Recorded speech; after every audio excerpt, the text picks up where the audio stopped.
Good evening, brethren in Christ. I bring us greetings and good tidings from our Lord Jesus Christ before us this beautiful evening in the name of Jesus Christ. I am Evangelist Jeremiah A. Angbe, known as Jesus Hunter. Once again, I said good evening to you. As the Lord has permitted me and you also to hear from me again this time, I bring us the word of God from the Gospel of John, chapter 3, verse 16, as I read to our hearings in the name of Jesus. For God so loved the world that he gave his only begotten Son, that whosoever believeth in him should not perish, but have everlasting life. What is the topic from the chapter, the verse of the Bible I read before us? The topic says, God loves you. God loves us. God loves you. For God so loved the world that he spared not his only begotten Son. He slay him as a sacrifice for us to bring us back to himself. What kind of love is that? Let me give us an illustration of such love. Illustration of that love is, as a man who want to buy a car and you go to a particular car stand, getting there, find out that they have varieties of cars, and the dealer said that this particular car is the most expensive car and the best car any rich man can have in the world, and the price is 20 billion. And you, as a customer, you have only 20 billion in your account, and you move straight away, or right at the car stand, transfer the 20 billion to the account of the car dealer and take the car away. What did you just show there? What they show there is you love and cherish and value that car more than your money. What you love, you go any length to get it. What you love, you do anything to get it. When you hear that God loves us and he spared not his Son, sacrificing for us, what the Bible is saying is God loves us more than Jesus. God loves us more than Jesus. What you love, you pay any price to get it. For him to spare not his only begotten Son and slay him for us, meaning that he loved us more than Jesus. Therefore, my brethren, appreciate that love that God showed and give your life back to him. That's the only thank you tell him that you understand. Appreciate that love by living the way he lives. Appreciate that love by showing it in your neighbors, in your neighborhood. Appreciate that love by showing that love to your wife, to your husband, to your children, to your family, and to as many. Sacrificial love. God loves us more than Jesus. Therefore, don't make him sad. Don't make him sad. A gift that shows such love that no man, no president, no king, no husband, no wife, no son, no daughter can give to their parents. No, a president give to his citizen for a reason. And what is the reason? To bring us back to himself. That is a heartbreaking love. He lose his Son to get us. Don't abuse that love. Don't underrate that love. Don't neglect that love. If you are there, you are still living in sin, you are neglecting the love. And in other words, you are saying that God is a foolish man. And God is not a foolish man. People will not go to hellfires by the reason of the evil they committed. People will go to hellfire because they reject to appreciate the love that God showed the world at the cross of Calvary. Of course, if you appreciate the love by giving your life to him, you will not do evil again. So don't misquote me, because I say people will not go to hellfire because of the evil they committed. If you accept him, you appreciate the love and give your life to him, you will live like the way he live. God does not steal. God does not rob. God does not prostitute. God does not masturbate. God does not practice gay. God does not manipulate normal. God is not a fraudster. God is not an armed robber. He's not a ritualist. God is not a killer. He's not a liar. So there's no way you appreciate the Lord by giving him your own life and take his life and live. Then you live by all these that I mentioned. God is not a witchcraft, nor is a wizard. Appreciate the Lord. God loves you. It is on the account of that love that he is still sparing our life, even when we continue to live in sin. Let me tell us, my brothers, my brethren, God is not interested in your sin. God is not interested in your trespassing and iniquity. God is not interested in your wickedness, your lies. God is not interested in your evils. What God is interested is the love He show you, and for you to appreciate the love, to give your life to Him. How did I know? Ezekiel 33 verse 11. The Bible says that God does not take pleasure in the death of a wicked man. He's not interested in your death. That let the wicked man turn ye, repent and live. Why will he die? Who is a wicked man? A sinner. The man, the woman, the boy, the girl that refuse to appreciate the love of God, which He demonstrated for us at the cross of Calvary, is a wicked person. Do you want to be a wicked? Do you want to be called a wicked? Appreciate the Lord by giving your life to Him. He loves you. He's not interested. Every time somebody die in sin, die as a sinner, God is not happy. He breaks the heart of God when somebody dies as a sinner. That's why He paid the price that was needed, price that was demanded to regain us. And the price was nothing but His only begotten Son. Will you want the blood to be a waste? Did you see what He go through at the cross of Calvary? Do you want it to be a waste? I know you are not a greedy person. God loves you. God loves you. That is why it is on account of that love that He providing for you. He paying your bills, doing all for you. Appreciate the love. Let me show us another example of that love. I will read for us in the book of Luke chapter 15. I will start to read from verse 17. And when he came to himself, he said, how many hired servants of my father's have bread enough and to spare, and I perish with hunger?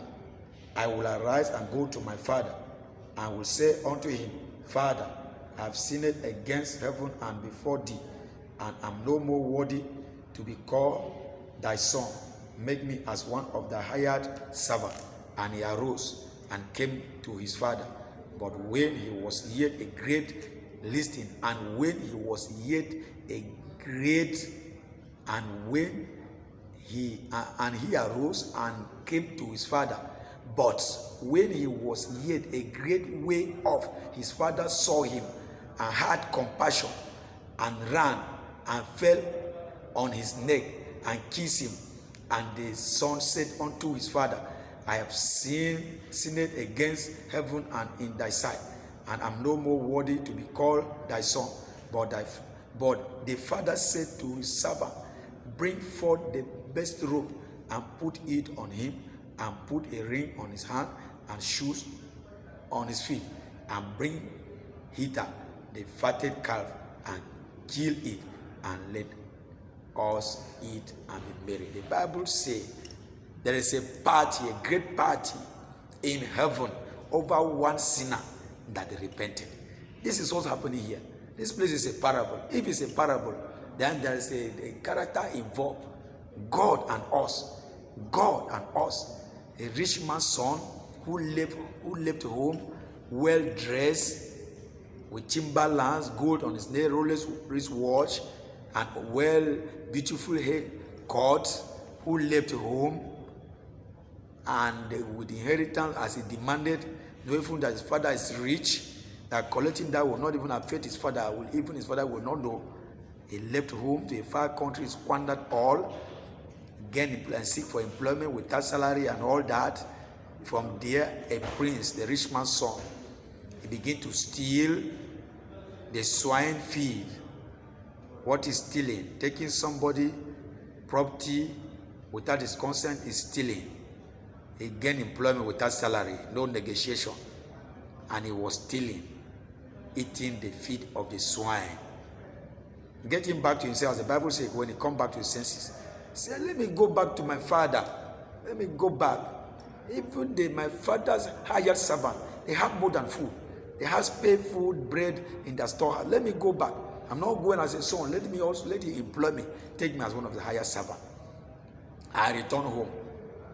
Tattered, bushy hair, looking haggard. But the Bible says, while he was still a great far way off, his father recognized him. What does that show? It takes love to recognize such. Not only that, for his father to be the first to recognize him, meaning that even as I taken all that and left, he was still expecting him back. What is the root of that? It is love. Unquantified love, uncomparable love. God loves you. His father recognized him while he was saying, I've sinned against heaven and this and that. If you read the Bible, his father did not say a word. Rather, looking at him, that he returned home, not even with a cloth, he wear out of his father's house. He said they should redress him, put shoe. He returned on Moba, a prince without self-pass. His father dressed him. And there was a great party. So the day you will return back to God, there's going to be a great party in heaven. How will it be that you return and there's a party in heaven because of you? Don't you know what you will receive? God is not interested in your sin. God is not interested in your wickedness. God is not interested in all that.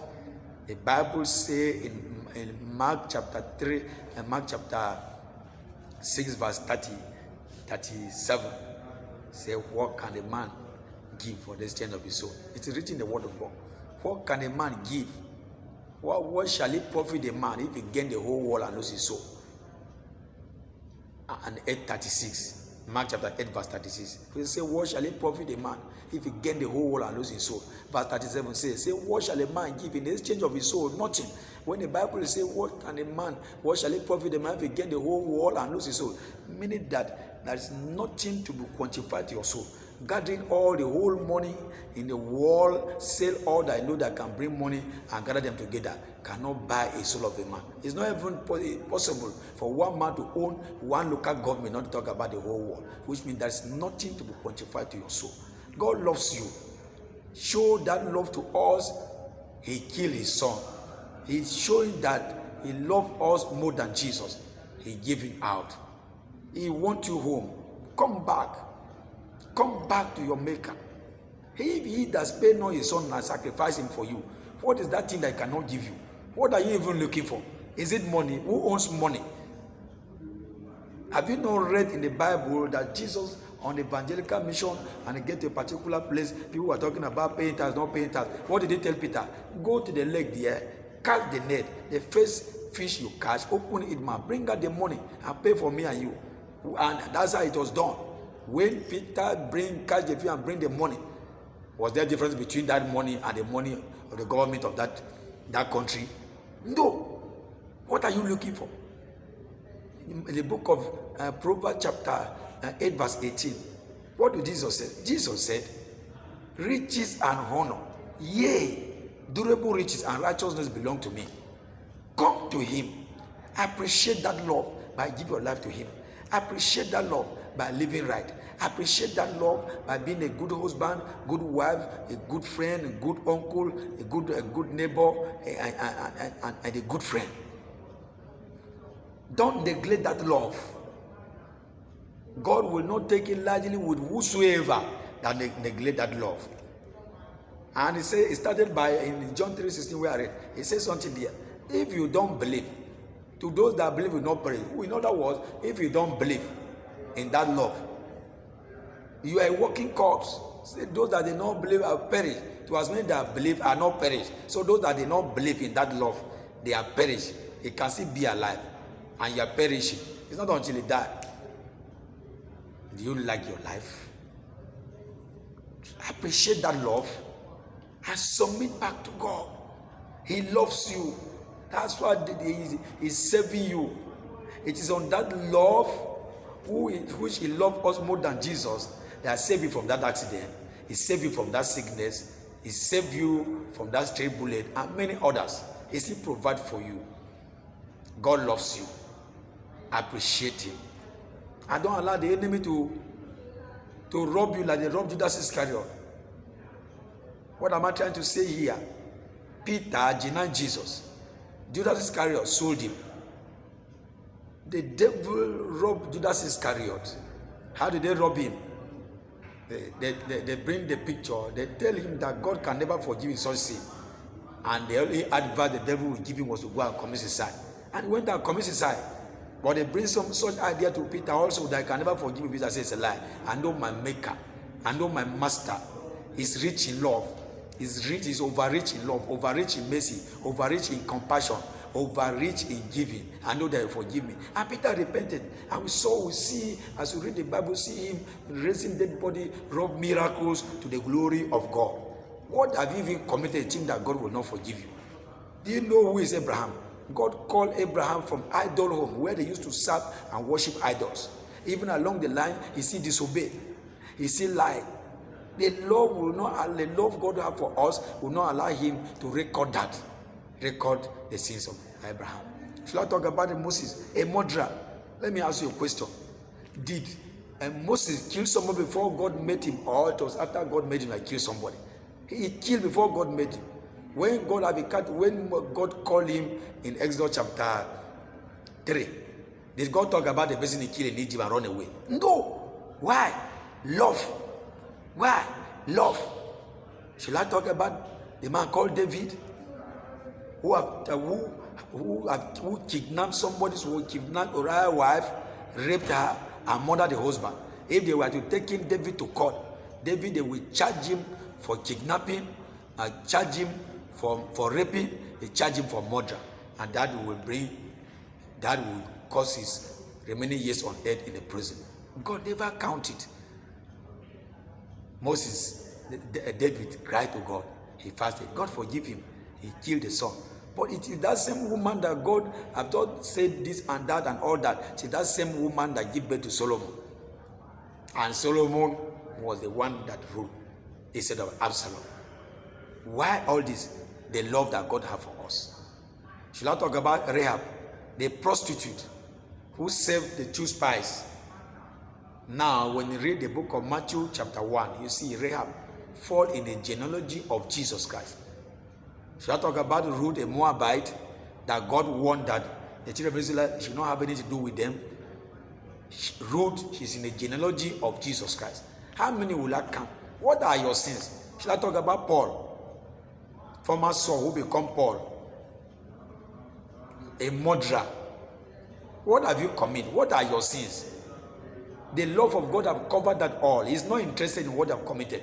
Stop condemning yourself. Move on. Submit to him. Have you killed? Have you robbed? Have you raped? Have you smoked? What is even your offense? Turn to him. He's overrich in love and compassion.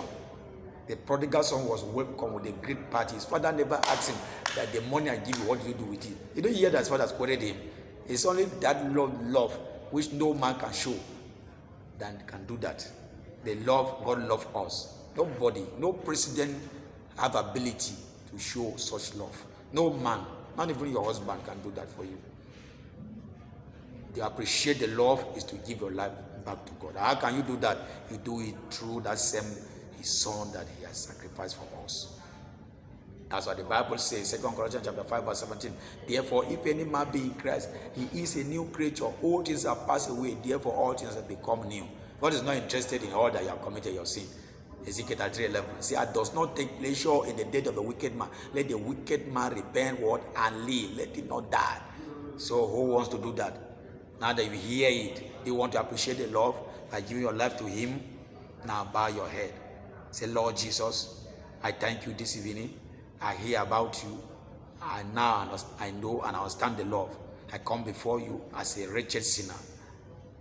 Please have mercy on me. Forgive my sins. I confess you now as my Lord and personal Savior. Cancel my name from the book of death. Write my name in the book of life. And give me power according to your promise in John chapter 1 verse 12 to live for you as a son and daughter of God in the name of Jesus Christ. Help me to live for you. Let me say that I will not miss thy kingdom in the name of Jesus Christ. I pray for you by reason of this confession you have made now. Indeed, you will see Jesus in your life and in all that concerns you in the name of Jesus. The grace to live for him, like I am. Receive it now in the name of Jesus Christ. I pray for you from this day henceforth. Every satanic desire concerning you, I use the blood of Jesus Christ that was shed for us, the cross of Calvary. I terminate them in the name of Jesus Christ.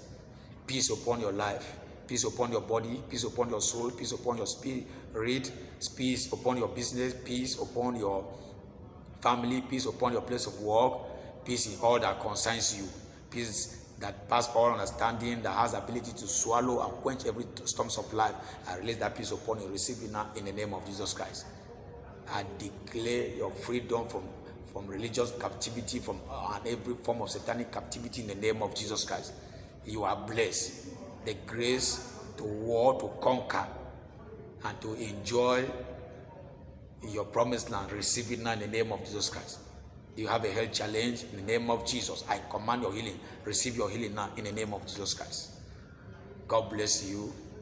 Once again, I'm your brother, Evangelist Jeremiah A. Angbe, known as Jesus Hunter. Peradventure, you want to reach me so we can pray together, you can reach me on this number. You can also Google it, Jesus Hunter Campaign Group or Jesus Hunter Campaign Prison Ministry. You can Google it as you come in contact with this video. You can also reach me on this number 08065 08065132192, 08065132192, 09034276818, 09034276818. God bless you all till I come your way again as the Lord permit me in the name of Jesus Christ.